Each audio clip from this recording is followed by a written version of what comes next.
How to use Windows Phone Link app. Hey everybody, welcome back to the channel. In today's video, we're going to be seeing how you can easily use the Windows Phone Link app properly. Let's get started. The very first thing you want to do is simply open up your phone link. Just go to the search bar and simply search for phone link and open it up. Here, all you have to do is first log into your account. I've already done that, so let me just quickly show you how you can do it.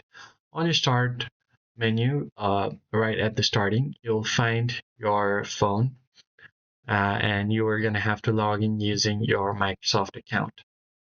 Now, once you have logged into your account, you can easily find your connected phone here. Now, to start here, what you can do is to finish setting up, you can open settings on your mobile device. You can tap on it, and from the notification panel, you can open settings and unlock your device. Then toggle on the link to Windows option here. Let me just quickly how you can do that. First, you're going to have to sign into your phone using the same email. Then go to devices here. Make sure that you've connected your device. I've already added the device here. Now I just need to go online with my device. I'll just tap on sign in on my phone and log in with my account. Once you have logged into your account, you can allow the manage of your access as well as your data. So just go ahead and tap on continue on your phone and turn on link to Windows.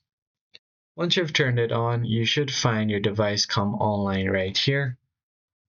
Once you have successfully connected, it's going to load up your mobile screen right here. Just wait for a bit for the connection to establish, and you should be good to go.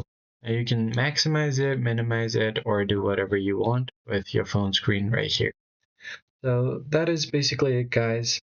I hope this tutorial was helpful to you. Hit the like button down below, subscribe to the channel, and I'll see you guys in the next one. Thanks for watching.